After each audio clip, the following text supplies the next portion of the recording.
Omukulembeze w'ekibiina kya National Unity Platform Robert Kyagulanyi Ssentamu nga kaakano aliira ku Munsiko asinzidde yonna gye yeekukumye n'avumirira nnyo ebikolwa eby'abakuumaddembe abagambibwa okumenya amaka ge ne bayingira munda ne boonoona ebintu. Kyagulanyi Ssentamu ategeezezza nti n'ebikolwa byennyini eby'okukwata abamyuka be mu bukulembeze bw'ekibiina ky'MUP bigendereddwamu kumumalamu maanyi ye kyatajja kukkiriza. Kyagulanyi agambye nti ebigendererwa by'abantu bano okulumba amaka ge ne bagazinda ne boonoona ebintu yabadde akitegeerako era nti abaakikoze baadde balowooza nti yakomyewo. Wabula agambye nti ekyasinze okumuluma kwe kutulugunya mukyala we n'ab'omu maka ge. They even took all the laptops, including children's school laptops. They also took away our CCTV camera system and destroyed anything that they could destroy, broke glass and cut even our chairs. They put my wife on gunpoint, demanding that she shows them where I was. They even forced her to remove the passwords from her phone and our laptops, but she refused. I am not in my home because I still want to be able to speak to you like I'm doing. I'm not in my home because my life is threatened. Olunaku lw'eggulo Barbara Yetungo Kyagulanyi muka Robert Kyagulanyi yasinzidde mu ddwaliro ensambya mu kwogerako ne bannamawulire n'ategeeza nti bba tagezaako n'ava gye yeekukumye olwa bino byonna ebyatuuseewo n'amugamba nti ye mugumu nnyo. Babadde basajja bakanyama, basajja bafaanagana eyabadde mu maaso gange n'antuka. Ono eyambadde emabega n'asika essaati ya night. Amapeesa gonna ne gayulika aga night. N'entambula nga ndi bwerere n'enzira mu corridor ya sitting room bali.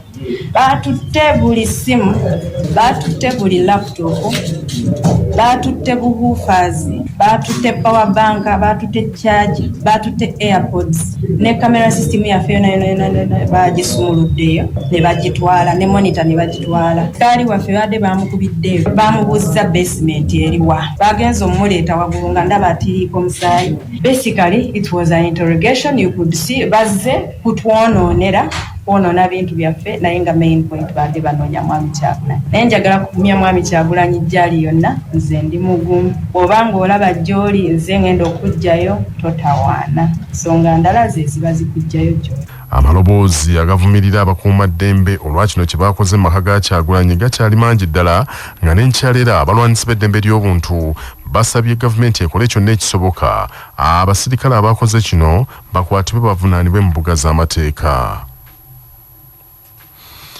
Munnakibiina kya NUP abadde alamuza ekifo ky'omubaka omukyalo wa disitulikiti y'e Buyikwe Farida Nabatanzi wakuddukira mu mbuga z'amateeka ng'awakanya obuwanguzi bwamu na NRM Diana Mutasingwa eyalangiriddwa ku buwanguzi mu kalulu akakaggwa. Mu kalulu akaliwo jjuuzi ng'ennaku z'omwezi 15 omwezi guno Diana Mutasingwa ng'ono ye minisita omubeezi akola mu ofiisi y'omumyuka w'omukulembeze eggwanga yalangirirwa ku buwanguzi nga yakuŋŋaanya obululu emitwalo 57 mu 547 ate wa NUP Farida Nabatanzi yamalira mu kyakubiri n'obululu emitwalo 5 mu 1361. Bw'atyo Nabatanzi alumiriza nti ebyalangirirwa akakiiko k'ebyokulonda ebisinga byali bifu nti era mu bifo ebimu abakozi b'akakiiko k'ebyokulonda baatuuka n'okuteekebwa ku mudumu gw'emmundu mu kaseera akakugatta obululu.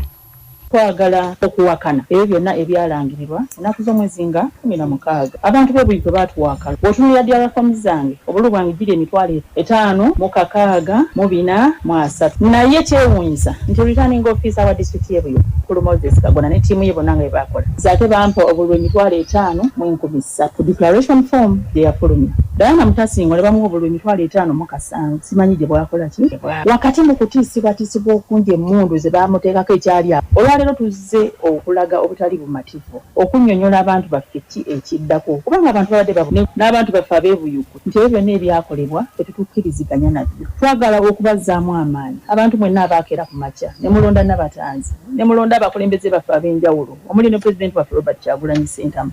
Tuli tetuzikizza tetubavuddeemu naye tubadde tukyakungubaga. Ono era alabudde abakuumaddembe bakomye okweyingiza mu by'okulonda nti abamu bakozesa lyanyi lya mmundu okutabangula okulonda. waffe bwiko tetwalinanga miggeejo mbutya gaasi bane mwali mwabiwulira nga tugenda mu bululu bwaffe abantu ne bakuŋŋaana ne balonda abantu baabwe jjukira balangiriranga eri ku district nga tetunadde eno wansi era nga abantu bakuŋŋaana enkambi n'enkambi ez'enjawulo bano nga gwe balangirira yakola ki yavaawo amiisinzi atayiseemu nga nabo bambi batambula bakola ki kubanga tuli bantu baawamu baleeta amagye baleeta emiggo abantu kati abaana Buikwe Town Council abaana basukka mu 6 ebigere balema bafuuse balema mu Buikwe Town katuli mu kujjanjaba abantu akalulu ko bakanyaze olina abantu abali ku bitanda nga 20 bakuba masimu n'abatanzi miggo masasi tiyagasi buli kimu kyampaka buli kavuyo bebamu kati abaana abalwadde bali akalulu kange kafudde ndi mu kujjanjaba abantu banange tukooye.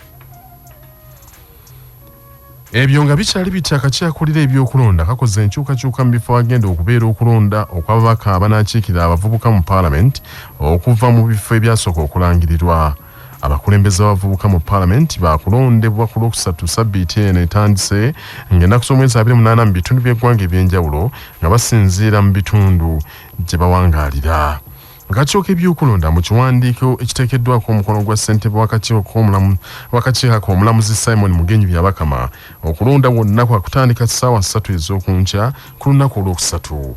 Akakiiko k'ebyokulonda mu nkyukakyuka ze kakoze kalaze nti kaakano abavubuka mu bitundu eby'obuvanjuba bw'eggwanga baakulonda ababaka baabwe mu kifo kya ssettendekero wa Islamic University in Uganda Embaale. Okulonda wano mu Buganda okw'abavubuka kujja kubeera Masaka Sports Arena ekisangibwa ekitovu mu kibuga kya Ssaabasajja Masaka City. Ate mu kitundu eky'obukiikakkono bw'eggwanga okulonda kwa kubeera ku ssomero lya Muvara Secondary School erisangibwa mu kibuga kya Arua, so nga mu bugwanjuba okulonda kwa kubeera ku ssomero lya Ntale School erisangibwa mu kibuga Mbarara. Akakiiko kawabudde nti abantu abalina obusobozi okulonda mu nteekateeka eno kwe kuli abakulembeze b'abavubuka abasatu okuva ku Gombola Town Council oba ku munisipaali nga ku bano kulina okubaako ssentebe w'olukiiko omuwanika n'akiikirira abakyala. Abalala kuliko abakiise 9 ku lukiiko lw'abavubuka ku disitulikiti oba ekibuga mu kitundu ekyo akiikirira abaliko obulemu ku disitulikiti oba ku lukiiko olw'ekibuga n'abakiise abalala 2 okuva ku lukiiko olutaba abakulembeze b'abayizi olwa Uganda National Students Association okuva mu buli kibuga oba disitulikiti mu kitundu ng'omu ku bano alina kuba mukyala. Ssente w'akakiiko k'ebyokulonda Simon Byabakama abeesimbyewo abasabye okumanyisa abalonzi baabwe era n'abasaba okugoberera amateeka gonna ag'ebyokulonda.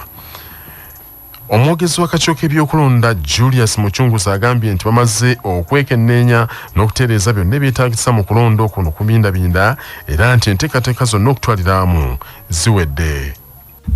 Manya obuvuna obuddo obw'eddembe lyo tonyigirizibwa ddembe lyo ery'obwebange ddembe lyakukyusibwako baluswata property consultants batunda ettaka ku nguudo zonna eziyingira n'okufuluma ekibuga va mu by'ettaka lyakulukuta ennyumba ya kyama basange ku ofiisi yaabwe ekyengera opposite Orange City essimu 0704 80 1905.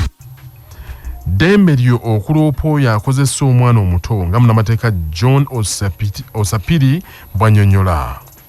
Etteeka lya Uganda erifuga okukozesa abantu akawaayiro namba 32 kagaana okukozesa omwana yenna ali wansi w'emyaka 12. Naye omwana asukka ku myaka 12 ateekwa okukola ng'akolera wansi w'omuntu omukulu alina emyaka 18 okudda waggulu. Era omwana ono tateekwa kukozesebwa nga essaawa emu ez'akawungeezi ziyiseeko paka ssaawa emu ey'okumakya ekitegeeza nti talina kukola mu kiro alina okuba nga yeebase.